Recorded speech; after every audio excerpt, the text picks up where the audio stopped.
Enriquez is there for the football. There for the football. Pero deep na si Castor for the corner 3. Gerald Castor hits that 3-pointer. Sabi niya si Flores, laro lang ng bata kumatake at 12 na.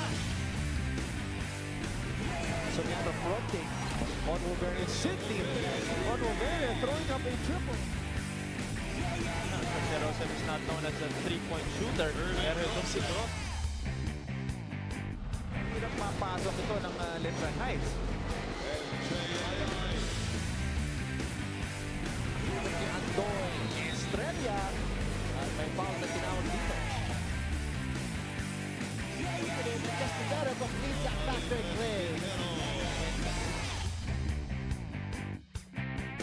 Sends it down low to Ilagan. Ilagan for 3.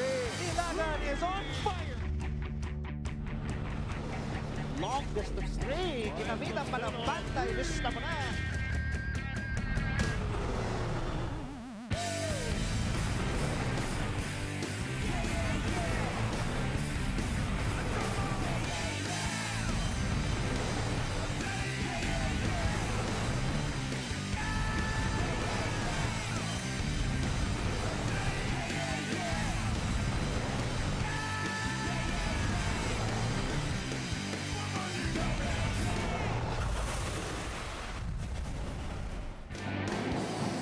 October 10, 2017, nagbabalik tayo sa loob ng PhilOil Flying V Center sa lungsod ng San Juan para sa pagpapatuloy ng bakbakan dito sa NCAA Season 93. In our first game, nagwagi ang JRU Heavy Bombers 62-58 kontra sa Mapua Cardinals. Ray Chodoro with 19 points. That leads us to our second game today, an all-important matchup between, of course, our host this season, the San Sebastian College Recoletos Golden Stags against the Arellano University Chiefs. This is a very important game for both teams. Dalawang kupunang naghahabol sa ating Final Four. You guys are watching live on SNA HD. We also have it on the Filipino channel, TFC.TV. And of course, at the #1 sports website in the country, sports.abs-CBN.com. Kasama po ang grade 12 students mula sa Arellano University. Ako po si Martin Javier, naglilingkod sa inyo ngayong hapon na ito. At kasama ko isang legend, the Rain Man himself, Mr. Ren Retualo. Ren, magandang hapon sa iyo. Magandang hapon sa iyo, Martin. Magandang hapon sa mga NCAA fans. Coach Ren, great matchup today. Arellano University at saka San Sebastian College, Recoletos Golden Stags. Pero titignan natin ngayon kung gaano kasiksikan yung ating updated team standings. Himayan natin yung sitwasyon nila. Oh, well, itong LPU Pirates and the Red Lions and JRU Heavy Bombers assured na to sa Final Four. So this game against itong San Sebastian at Arellano, it's gonna be big for them. Kasi pwede tayo magkaroon ng triple tie, including the Letran Knights. Pwede sila magtayo sa 9-9. The remaining games of Recoletos and the Chiefs are against Mapua, Perpetual Health Altas. So, ang Letran naman, they're gonna play against San Beda and CSB. So, today's game is gonna be crucial for both teams. Para mangyari yan, kailangan i-sweep ng Arellano ang huli nilang tatlong laro. Sa namang San Sebastian, they need at least 2 games to get to 9 wins. But first, let's go to their first round matchup. That was very early into the season. In fact, it was the very first NCAA on-tour game that we had July 13 at pinadapa ng San Sebastian ang Arellano Chiefs sa harap ng home crowd nila. Dyan sa Arellano, ang final score natin 65-56. It was an honor to cover the first ever NCAA on-tour game. Siyempre, excited lahat ng mga taga Arellano Knights. Arellanites. Arellanites, Tatawag sa kanila, They were very excited, including the team. Although it was San Sebastian who had a blistering start, 24-8 to start the game. But of course, hindi naman bibigay kagad itong home team. At the second period, nagpakawala sila ng 17-6 to run. But itong Recoletos never allowed them to taste the lead. Itong, syempre, ayaw nilang lumamang ang home team. But Zach Nichols in the last 1 minute, kumawala ng isang 3-pointer who cut down the lead to 5. Pero other than that, the Stags dominated the game. Pero titignan natin, Michael Calisaan, Ken Salado ang nag-lead away para sa parehong kupunan ng larong yon. Tignan natin kung gutom din bumawi dito ang Arellano against the Stags. Pero puntahan muna natin yung kupunan ni Coach Egay Macaraya, San Sebastian Golden Stags in their previous game against the JRU Heavy Bombers. Despite missing, of course, the last shot that could have tied the ball game, Michael Calisaan came up with a double-double to lead the Stags. Well, Michael Calisaan is a very solid player. He tallied 15 points out of 6 out of 19 from the field, 2 out of 9 although from the 3-point area. He had also 13 rebounds. So malaking factor itong si Michael Calisaan with although they lost that ball game. Of course, that is against the big men and the defense. Yes. Again, JRU, one of the best defensive teams in the league right now. Michael Calisaan still managing to come up with a double-double. So tignan natin kung magagawa niya ulit yan against, of course, Arellano University Chiefs, who we mentioned earlier are a very hungry team. And last game, with their backs against the wall, a must-win game against the CSP Blazers, they came up with their, one of their best offensive performances in the season, led by, of course, Kentoy Salado, the Master Chief, coming up or producing a rare double-double dito sa ating season 93. Sabi mo nga, he produced double-double, 16 points, 11 rebounds, 11 assists, at may isa pang 1 rebound and 1 steal at 1 block. He's only 5'9", but he's still blocking shots. Ken Salado, he's the only second player this season who registered points, assists, and double-doubles. So malaking bagay. The other player was Robert Baldic of San Beda, 14 points and 11 assists versus also against the CSB. Ayan ang ginawa ni Ken Salado. Again, 16 points, 11 assists. Let's see if he can duplicate that again in another game that their backs are against the walls. Kaya against the San Sebastian Golden Stags. Pero kilalanin natin ang bubuo ng ating broadcast team today. Our third member, nandyan si Sarah Carlos. Sarah? Hi Martin, hi Coach. Nako, sobrang excited na ako for today's game because it's do or die for both of them. Pero syempre gusto ko makasama ang ating mga kapamilya na nanonood ngayon sa bahay by answering our question of the day. Kung gagawa kayo ng pelikula starring people from NCAA, ano ang magiging title nito? Huwag niyo kalimutan gamitin ang aming official na hashtags, hashtag NCAA Strong and hashtag NCAA Season 93. Martin, rinig ko may sagot ka na daw Oo, meron ako. Kasi hindi ko na ilalayo pa. Katabi ko na. Nagawa ko move the Rain Man. Rain Man si Coach Ren. Pwede. Ikaw, Coach Ren, meron ka ba sagot? Meron ako sagot para kay Sarah. Yung Sarah Munting Prinsesa. Yo. Ay, diba? perfect yun para sa akin. Akala ko pangako sa'yo eh. Okay, ikaw naman, Sarah. Sagot ko para naman, sige, para makompleto, para naman sa'yo, Martin. Ako Ano yan? naisip ko, Galingan mo. Aladdin. Grabe. Pwede. So, sino yung makakasama mo sa magic carpet ride mo? Ako lang mag-isa. Hindi pwede may kasama niya. Around the world by myself. May suggestion ako kung sinong pwede. Okay lang, Coach Ren. Coach Ren. Sue Ramirez. Ayan, nagbanggit ako ng pangalan. Ayan, siya na lang pwede kasi maganda siya. Okay. Ayaw. Si Nico ko, lakas na. Okay. Salamat po sa mga suggestion nyo at pwede po kayo maipagkulitan sa amin on Twitter, of course, all throughout the game. Babasahin namin yan. Pero next na, bakbakan ng San Sebastian College Recoletos Golden Stags versus the Arellano University Chiefs. Huwag kayong aalis, magbabalik ang live and exclusive coverage of your NCAA Season 93 dito lang sa SNA. Ryan Costello, point guard. Alin Bulanadi, forward. JM Calma, center. Mike Calisaan, forward. Alvin Capobres, forward. Kent Salado, point guard. Brian Meca, shooting guard. Lorvin Flores, center. Michael Cañete, forward. Rainiel Viloria, shooting guard.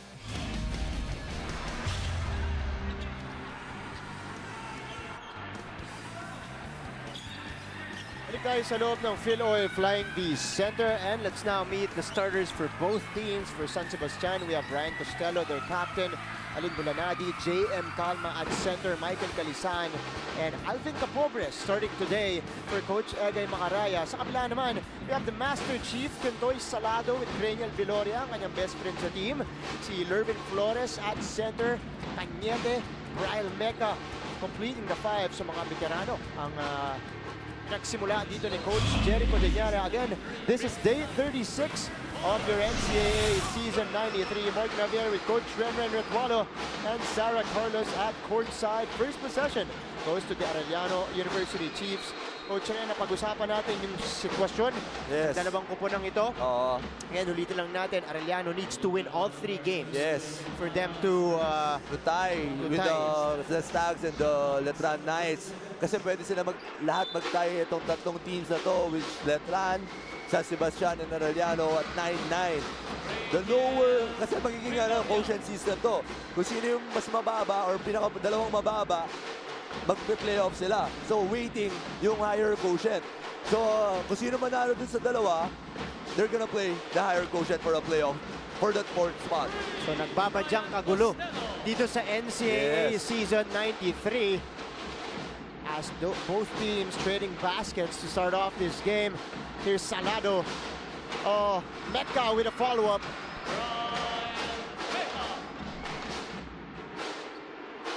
3-4 ang ating talaan. Arellano with a 1-point lead. Here's that play earlier. Ryan Costello left wide open and drains that 3-pointer. That's gonna be big for Costello. Kasi if he started the ball game with a 3-pointer, he's gonna be hot throughout this game. Kasi he's a streak shooter. Same thing with Salado. If he's attacking, alam natin, he's gonna be aggressive in this ball game because he know what's it at stake in this in today's game. Bilis sa substitution para kay Coach Egay Macaraya. Jason David pinasok para kay Capobres. Here's Veloria, lumapit, tumira, Veloria, no good. Oh, Cañete with a putback. Cañete having a terrific season. He had his career high in the past game. Starting with that offensive rebound, that is one of his strengths. Michael Cañete. Of course, he had that outburst earlier in the season. We know he is capable of scoring that basketball. Yes. Here's Costello. Another turnover for the Stags. Viloria, outlet pass. Becca waits for his teammates. That's a rare step on the brakes by the Arellano Chiefs. Madalas, they're gonna attack right away if you commit the turnover. Pero doon umatake nga si Michael Cañete, though missing the shot. Score pa rin natin 6-3. Arellano in the lead.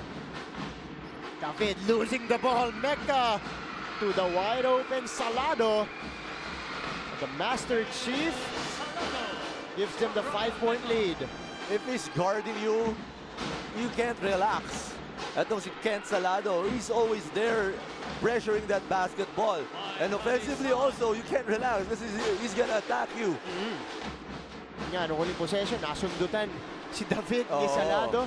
Kaya nakuha nila yung steal, but Kalisaan countering with a follow-up of his own. Salado tumidiskarte. Salado all the way. Masyado malakas yung kanyang layup. Go ahead pass, Kalisaan. Oh, Flores with a rejection. Good transition defense by the Chiefs. They know San Sebastian will run that transition. Look at Flores getting back on that defense, blocking the shot of Kalisaan. Oh, Kalisaan off the inbound for 3. Short, offensive rebound. Mapupunta sa baste. David nakakuha. David, corner 3. Short. Oh, Kalisaan, another offensive rebound for them. No, last game he had double-double. So we all know he's gonna crash those boards. 4 rebounds, 3 on the offensive end for Michael Kalisaan. In the meantime, here's another steal for Arellano. Samantala, puntahan natin ang first report ni Sarah Carlos. Sarah? Martin, kagaya ng binanggit ko kanina, this is a do-or-die game for both teams. Pero nung in-interview ko si Coach Egay Macaraya kung anong nararamdaman niya about this, because as it is, they have to win all of the games that they have left for the season, including this one. Sinabi niya naman sa akin that he isn't actually pressuring the team to win any of the games. He just wants them to have fun. And of course, kailangan nila ayusin ang mga improvements na kailangan nilang gawin, such as their maturity, decision-making, and of course, less turnovers. Back to you, Martin and Coach Red. Kay Thank you so much, Sarah. Of course, their maturity will be tested at this stage of the season. Dahil nga, Coach Ren, isa ang San Sebastian sa pinakabatang kupunan dito sa ating liga. As we see another turnover from them. Arellano with a finish. Kaka-report lang ni Sarah about those turnovers. Yun yung sinabi ni Coach kay Macaraya na be wary of your turnovers. Pero mukhang nakakatatlo or 4 turnovers na in the first quarter. Itong Stags. Samantala, nakanakaw play doon si JM Calma to put them within 5. Ironically, San Sebastian leads the league in total steals or steals per game. Look at that defense by David to Ken Salado. Talagang hindi niya papatanggapin ang bola because he knows once he gets that basketball, he's gonna attack and create for his teammates. In the meantime, Arellano off to a hot start, picking up where they left off in that game against CSB, and another turnover for the Stags, their 5th of the game. Let's take a look at this Vivo perfect shot, perfect selfie. Michael Cañete, very patient on the break. Plays that one up and in. They are in the lead by 8 points, 15-7. We'll be right back. Balik sa Philoil Flying V Center. And again, our question of the day. Kung gagawa ka ng pelikula starring ang isang taga-NCAA, ano ang title nito? Tweet nyo kami. And use the hashtag NCAA Season 93. Iba yung Photoshop skills nito. The Rain Man. Ayun no. Ang galing ha. Yung pelikula ka na eh. Ang galing na. Rain Man. Ren Retualo. Aabangan mo yung Aladdin mo. Pag mali yung leading lady doon, sasabihin ko mamaya kung sino yung bagay doon. Masabi mo na. Hindi ko alam kung paano kita babalikan doon. Tara, punta na ulit tayo sa laro. Arellano with an 8-point lead. Salado with a turnover. Navarro pinasok na. Ilagan pinasok na rin ni Coach Egay Macaraya. Navarro with a fake. Navarro goes inside and another steal for the Chiefs. Salado, sumalaksak, drops it off. Cañete gets fouled. He is so good going to the basket. Ito si Ken Salado. He can't be stopped. You need a big fish net to catch him. Kasi sobrang dulas niya. Lahat ng angulo. Look at that 3-point. Oh, stepping. Oo, yung tira. So, I think they're gonna count it as a 2 points. So, going back to Ken Salado, how he penetrates, no one can catch him.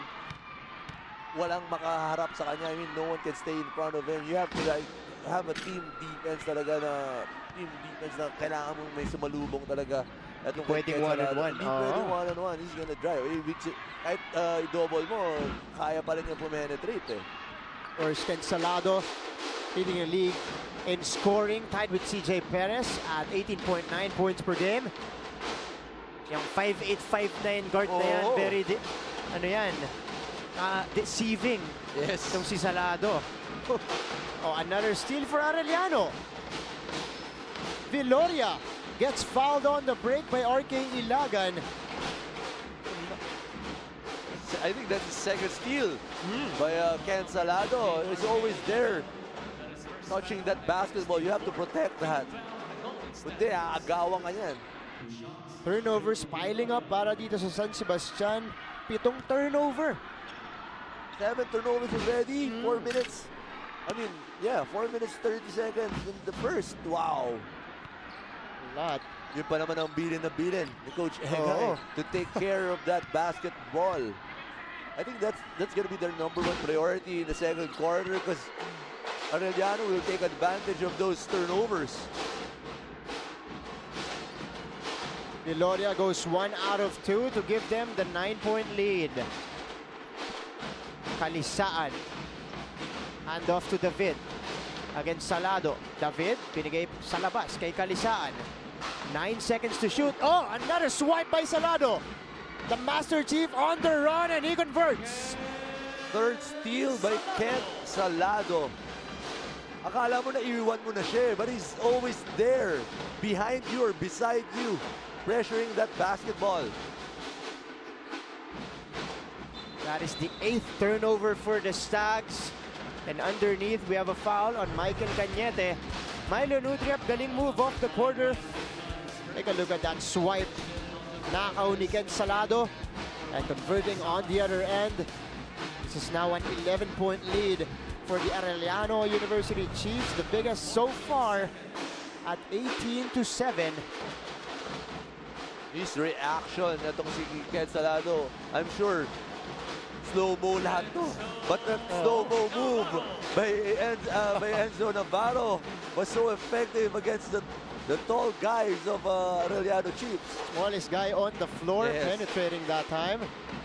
Here's Flores, puts it on the floor. Flores off the glass. David with a rebound. Calma.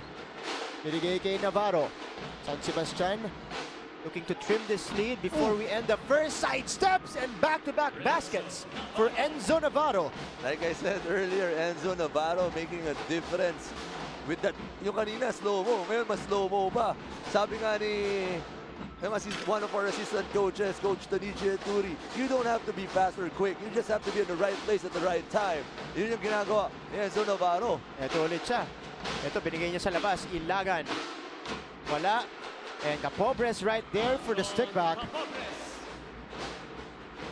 Capobres attacking the boards. Someone has to put a body on him. Now he's guarding Ken Salado. Very interesting for Arellano. Hindi pa nagpapalit ng player si Coach Jerry. Viloria gets fouled. Kaya nakita nyo kanina, all of the 18 points coming from their starters. Kasi nga, sila nagpapalit. Ito, first guy off the bench for the Chiefs. As you see, Enzo Navarro on your screens. Si Levi De La Cruz papasok para sa kanila. Pero pagkatapos na ng timeout, Arellano still with a 5-point lead, 18-13 with 2 minutes and 36 seconds left here in the first. Wow. Babalik tayo sa Philoy Flying V Center. Again, our question of the day, kung gagawa ka ng pelikula starring ang isang taga-NCAA, ano ang title nito? At pakiramdam ko, may bago tayong poster dito. Ayun! Ano ba yan? Ayun talaga. Gusto mo ba yung crown mo, Sarah? I love it. Sayang wala akong king or prince. Wala ba? Wala pala. Wala pala. Wala. Okay. Pero kung ikaw, kung Meron ba? Yun! Direk, asan yung flying carpet nga? Oh, dapat may flying carpet ka dyan, diba? Flying Ba't carpet. kulang? Tsaka si Jasmine ba yun? Yung leading lady ni wala doon. Sabi ko sa inyo, Ay! flying solo ako ngayon. Di ba? Ang ganda, salamat po. Edited ba yung abs mo doon? Siyempre, hindi yun edited. Ayun yun. Yun yung sinasabi ni Sir Vic no? Ready, beach ready ka lagi, Dati pa yun, Coach Renan. Pero salamat sa ating SNA broadcast team, of course, for coming up with those posters. Medyo gusto mo may flying carpet tapos may kasama ka dun sa carpet Maganda yan, Baka mamaya meron. Ako okay na yun Sa akin okay na yun It means I'm back in the game. 17-13, ibinawas sa yata yung stepping kanina ni Brian Meca. 4-point lead for Arellano. 6 unanswered so far for the Stags. Navarro again penetrating. Puts it up and in. Contra-tempo yung style nito ni Enzo Navarro with that hesitation move. Akala mo, ipupull out niya na, but he kept his dribble.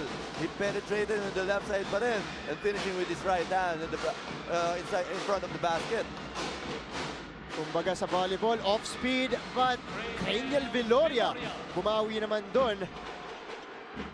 Oh, si Viloria, before he was coming off the bench, but now Coach Jerry Cudinera starting him in this ball game. Daniel with 5 points. David from the free throw line. Wala. And Calma hustles for that board. Offensive rebound para sa Baste. Capobres. Sumalaksak. Binigay kay Calma. David with another offensive rebound. And Calma with a basket. San Sebastian making Arellano pay, not boxing them out. You have to put the body on them to make a run. 10-2 run para dito sa San Sebastian. How will Arellano respond? Salado against David. Salado. A switch. Oh, and a block from behind, but a foul was called on Jason David. Second foul on him. That's a perfect example of Ken Salado. If he penetrates, someone has to help the initial defender, also Viloria, on that sequence. Hinahin niya yung gitna ng floor. Naman kung sa steals nakakarami ang Arellano, offensive rebound naman bumabawi itong San Sebastian. Alma with another basket off or on that second chance, second opportunity for the Stags. Michael Cañete on your screens, leading scorer so far for the Chiefs with 6 points. But Kentoy Salado, very early, aggressive here. 2 steals para sa kanya. He goes 1 out of 2 on that trip. 20-17, 3-point lead for the Chiefs. Navarro, binigay kay Ilagan. Ilagan, lumapit. Ilagan, tough shot, but he was fouled. Nakalapit ata siya ni Zach Nichols. No? Oh, Zachary Nichols natawagan doon. Coach Jerry on your screens. Ito yung tira kanina. Yun, foul talaga. That was a bad foul by Zach Nichols. Never ever foul a jump shooter. Especially, they're not yet in the penalty. Foul na yun in the act of shooting. Yes. Mike Calisan, of course, coming off that double-double, only had 2 points. Dito sa ating first, 1 out of 4 from the field. RK drains both. So baba sa isa ang lamang ng Arellano after leading by as much as 11 points to open this game. Levi De La Cruz, may tangan ng bola. De La Cruz na libre sa 3. Top of the key, 3, no good. Alcoriza with a rebound. Put back is no good. Flores gets it. And De La Cruz retrieves it again. Woo! Oh, but a steal by RK. What a hustle by RK Lagan. Nasa half court na siya. He made an effort to steal that basketball. Last possession and last shot for the Stags. Navarro may tangan ng bola. Binigay sa labas. Wala yung tira for Baste. That's how we will end the first quarter of play. Arellano University Chiefs on top by just 1 point. Again, this balloon to 11 earlier. 18-7 yung ating score. But San Sebastian slowly chipped away and came back. Leading scores for both teams. For Bastet, we have Encho Navarro with 6 points. Of course, nabanggit kanina ni Coach Ren. Off-speed kung maglaro kontra Tiempo. Nagamit niya yan kanina against the bigs of the Arellano Chiefs. Kentoy Salado had a little bit of everything. 5 points, 2 assists, and 2 steals for the Arellano University Chiefs. And again, a 1-point lead for them after the first 20-19 sa ating pagbabalik. Second quarter of this game, magbabalik ang inyong NCAA Season 93